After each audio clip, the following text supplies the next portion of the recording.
Space Marine Thunderfire cannons. Constant control. My life is constant control.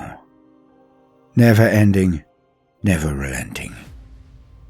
But I am a son of Sanguinius, a blood angel, a space marine.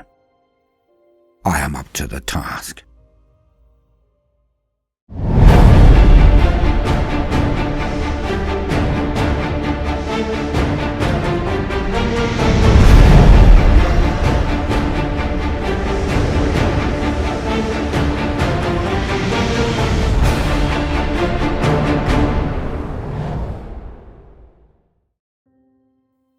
More so than even my brothers, who walk the razor's edge of the red thirst, and the darker one still, the black rage.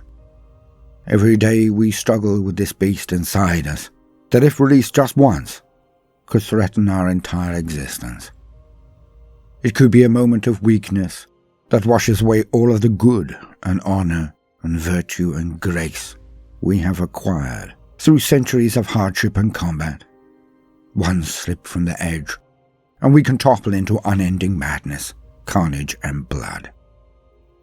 But sometimes I am jealous. Despite my training, despite my prestige, despite my fundamental import to the continuation of my chapter, despite all that I am, all that I do, all that I know, I am jealous.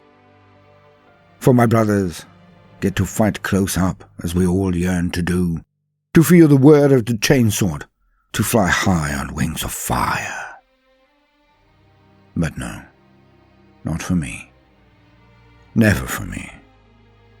For I am a techmarine, feet planted in both camps, devotion in one, duty in the other, but unified in subservience to the master of mankind, our genetic sire of sires, but also in my belief that the Emperor is the Omnisire, the chosen one that is the center of the Mechanicus' faith and devotion. So I tend and repair, construct and maintain. Never do I stand in the battle line. Never do I feel the heady rush of the charge. When I see the battlefield, it is usually in a supporting role, as it is today. Because we have herded them, now it is time to finish them. And, for once, my intervention is the main event. I shall savor this. Not for the taking of life, not even for the crushing of the enemies of mankind.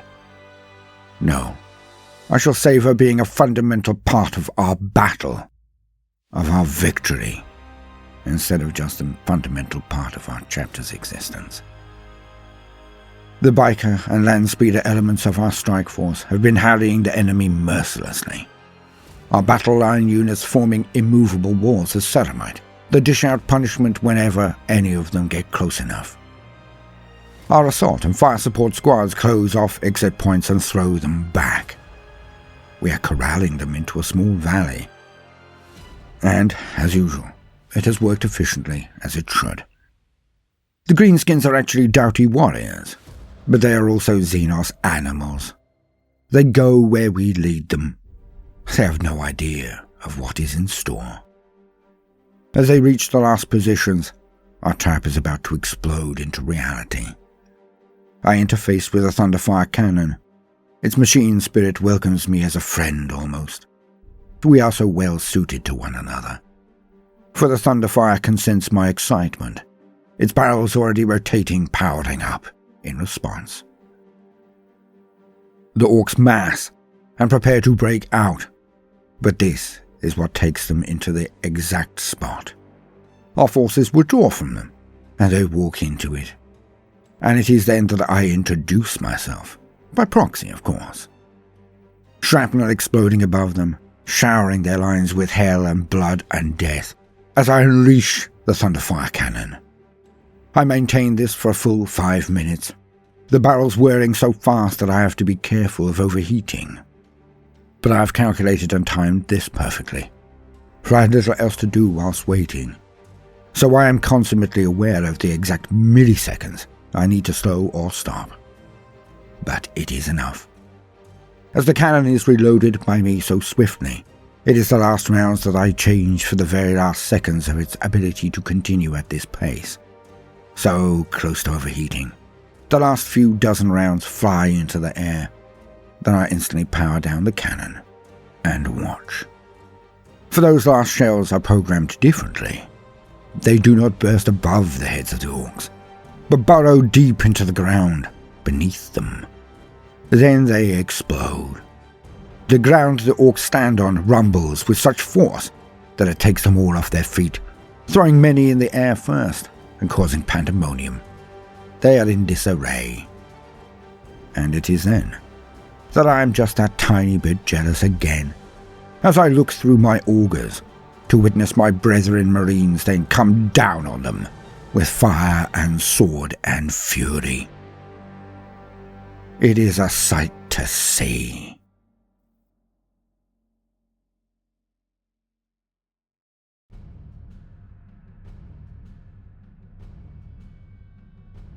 Welcome, gentle listener. I am Voldemort, your faithful servant, and I wish to introduce you to the forces, factions, and units of the Warhammer 40k universe, the grim darkness of the far future, where there is no time for peace, there is only time for war.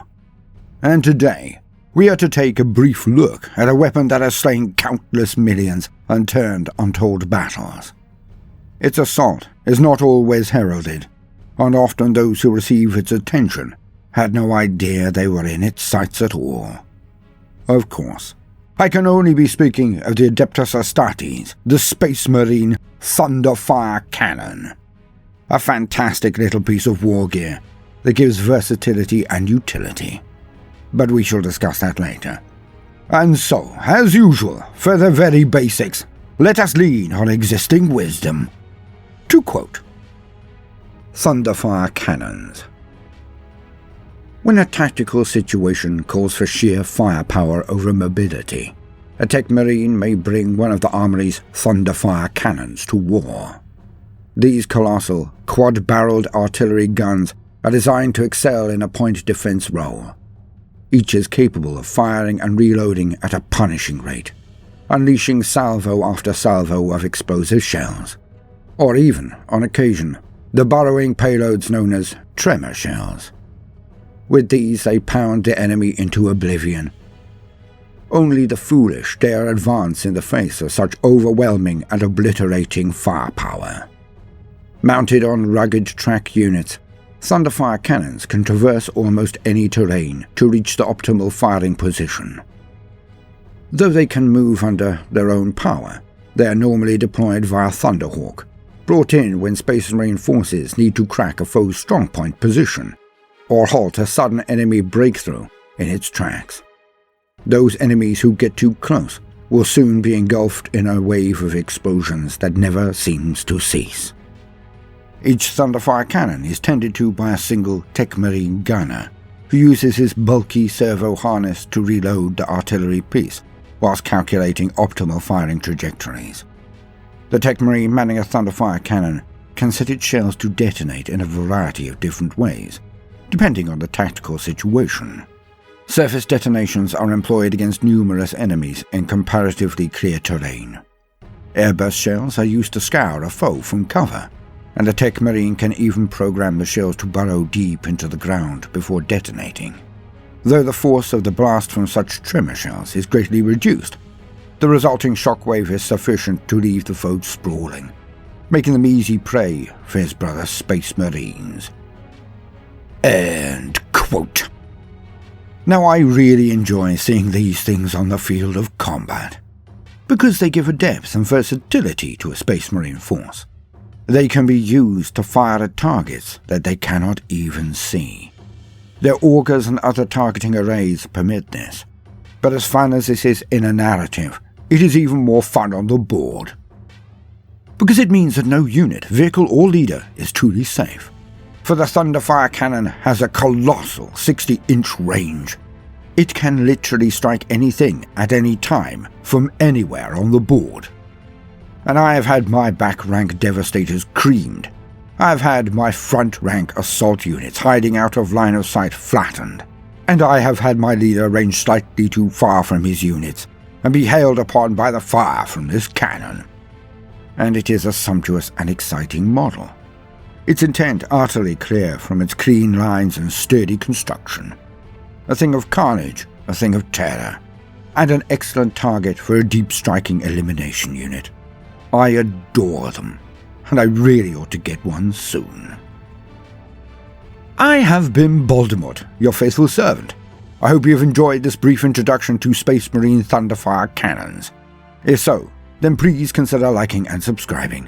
If you do, then hit the notifications button, as I would not want you to miss out. If you see the worth in what we are doing, then do also consider joining our Patreon, or giving the video a share if that is beyond your present scope. It would be a great boon. Now, no matter what you do today, do try to make some time for fun. Toodaloo.